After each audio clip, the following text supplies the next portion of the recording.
Shalom everyone, Lieutenant Colonel in the Reserve Jonathan here. It is the 19th of October, it is 4:12 a.m., already the 13th day of fighting, and I want to give you an update. This will be a little bit longer than usual because we have a lot to unpack. As the title says, I'm going to give you an operational update, and I'm also going to try at least, and I hope you'll be persuaded, to debunk a lot of fake nonsense that Hamas has been able to get out there that has been influencing the situation on the ground. As always, we'll have a screen behind that helps us and we'll show a few things. So the first thing that I actually would want to talk about is this. When there was an explosion at a hospital in northern Gaza, reports came out and almost immediately many international media outlets were very quick to adopt the Hamas narrative, use Hamas language and claims, and immediately blame Israel for it. And I think that these early reports, of course the worst of them were Al Jazeera, but many others were very quick to take the Hamas narrative and blame Israel for another strike, and a strike that caused hundreds of casualties in a hospital. As time went by, reality was different from this. And what I will show you now is how we understood that this was a fake, what we did, and show you exactly what we know today. So let's have a look at the area, let's have a look at the event from a video that was taken. You can see a rocket being launched. This was taken by an Al Jazeera camera. We added the red circle. You can see that there's some kind of malfunction, an explosion, and a few seconds after, as the rocket falls down and causes an explosion on the ground, you can see that here. Now that is the hospital. That is the location of the hospital. Now the camera will zoom in and we'll be able to see a few key distinctive features, solar panels and a few other things that we'll use afterwards in order to see and understand which location we're talking about. So that's the hospital itself. Let's have a look at another point of view. This here already is our footage that we provided a few hours after the allegations were made that Israel had struck. We obviously wanted to know if we had struck it or not. Serious matter. Striking a hospital is something that we would never do on purpose, and we wanted to be perfectly clear that we had indeed not by accident inflicted any damage there. So we investigated it. All of our top commanders, including to the most highest levels in the IDF, saw and approved the information, after which we were confident in showing this video and actually telling what had happened. This was not an Israeli strike, and in a few minutes you'll know why it wasn't, because I will show you with video and footage. What we know is that it was a rocket that was fired by Islamic Jihad. I will show you where it was fired from. The rocket malfunctioned, and that's what you saw in the previous movie with the flash in the air, fell to the ground, and then landed in the parking lot of the hospital. It didn't hit the hospital itself, it landed outside in the hospital, in the parking lot where you see the car. So this is footage taken before, okay? Taken before the event itself, before the explosion. This is, you can see how the layout, these two buildings or roofs that are easily identifiable, and the parking lot, and then the hospital on the other side. As the video runs, you can see the additional footage that we added, and this is already after the explosion. These are the two same roofs that we spoke about before, and this is the parking lot after the explosion. Now this is a thermal view, meaning that heat has a different color from stuff that isn't hot, and you can see that there's a distinct concentration here of heat because there was a fire. This was taken a few minutes, quite a few minutes after the impact and after the fire, and we can see that this area is quite black and that it appears that there was a large fire there. Now this is really the center of where the rocket impacted. The ground zero, the impact point of the rocket. What I see here are about 15 cars that were affected by the rocket that fell. I see remains of fire. What I don't see is bodies.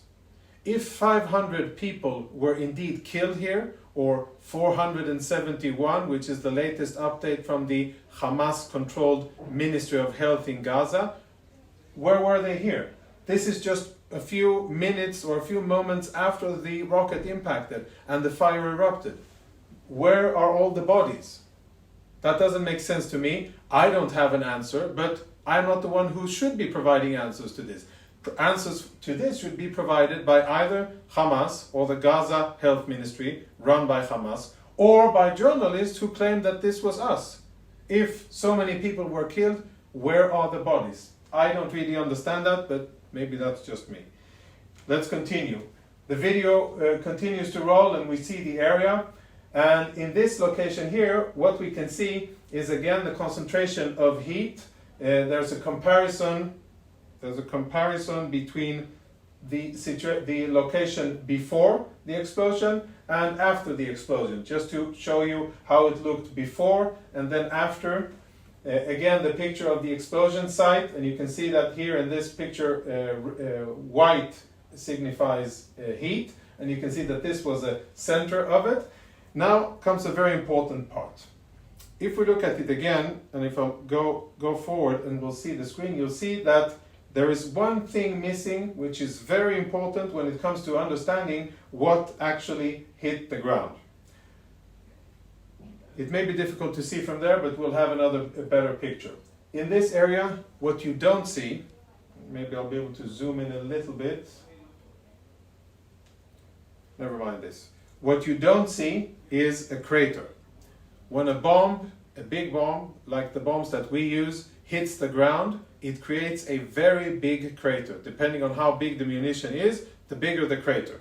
And I'll show you an example of such craters for you to be able to understand what it is that I'm talking about. This was a picture taken today, the day after the rocket landed there and exploded and started the fire. This wasn't taken by us. This was taken by, I think, journalists in Gaza, and you can see the scene after local authorities, Hamas authorities, were here and cleared up the area. I don't see remains of bodies, but again, that could be just me or lacking information. I see lots of soot and I see lots of remains of fire, which, by the way, if you've been watching the news, this is exactly what a rocket impact site in Israel looks like.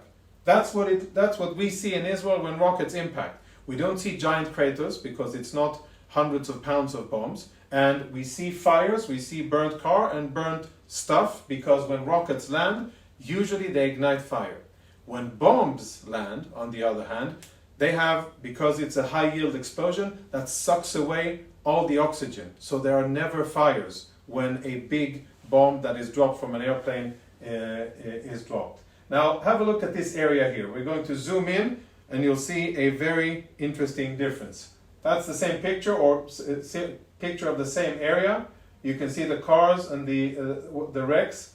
This is what it looks like when we drop or when anybody drops a big bomb. Notice the difference? No crater. Why isn't there a crater? Because it wasn't an Israeli bomb. It was a rocket that malfunctioned, landed or exploded on the ground, caused a fire, and you can see that the only picture of a crater,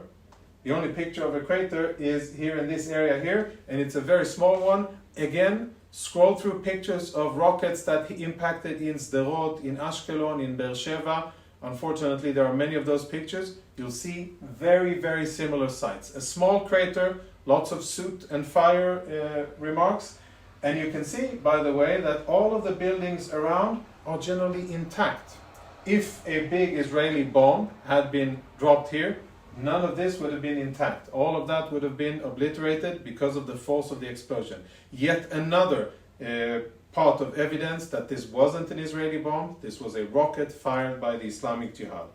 Now, I want to show something else. The moment of the event, we exported this print screen from our radar system. That's why it looks kind of sketchy, because it's not meant for public display. It's a operational system. The red dot is where the rockets were launched from, and the white dot is where the hospital is. And as you can see, there was a barrage of rockets, and you could see that on the video as well, seen on Al Jazeera and many other parts of footage. Many rockets being fired, one of them misfiring, malfunctioning, exploding, and then exploding on the ground and causing the fire. That's what happened. Nothing else, no Israeli strike, nothing sinister on our behalf, but what ensued was indeed sinister. And I find it worrying, and I find it sad that so many distinguished, respectable media institutions in the world were so fast and so trigger happy to report what Hamas was saying and didn't wait for confirmation. Didn't wait to publish numbers that they claimed, which up until today have not been verified or proved, and were, how shall we say it, very skeptical when we presented information and evidence. And what I've seen in tweets all day is that such and such media network were not able to independently verify what we are claiming. I don't know that they've verified what Hamas is claiming. And I find it very odd and absurd that we are held in parity with Hamas, a terrorist organization that lies, manipulates, murders, abducts, rapes, and does all of the worst atrocities. And our word is worth as much as Hamas. I find it absurd, and I think that if there are true professionals in the media, in these organizations and others, there should be hard conversations in the newsrooms about how this happened and how Hamas could spin a non-issue into something that affected the entire region, with riots going on in many places of the Middle East as a result. Let's speak about the use of sensitive humanitarian infrastructure. I've gotten lots of questions today about infirmaries, clinics, hospitals, etc. that have either been asked to evacuate by the IDF or that have been damaged. And there's reports by international organizations, World Health Organization, claiming that a few were struck. I want to show you what our enemy is doing, and we issued this information today. Have a look at this picture. This is taken from one of our aircraft. You can see the sea over here. This is Gaza, and I admit this legend isn't in the right place, but you'll be able to see it better next time. This is a zoom in of a mosque, and that's a zoom in of a UNRWA school. The red squares are rocket launches, and you can see the path of the rockets as they're being fired. Now let's look at it from a different point of view.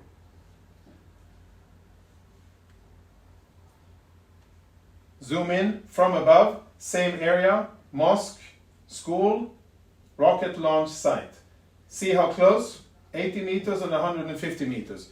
These two sites are sensitive, protected sites that we have in our maps identified as sensitive, do not strike, or sensitive, special care. That's how we address them. What does Hamas do?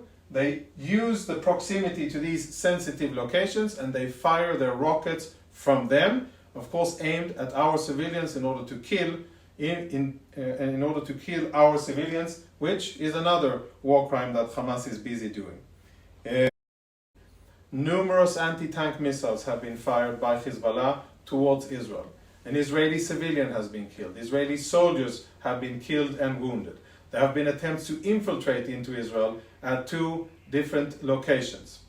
Our message actually isn't focused on Hezbollah or on their Iranian masters. Our question is to the state of Lebanon. Do you really want to jeopardize what is left of your prosperity and well-being for the sake of terrorists in Gaza? Would it really be worth it?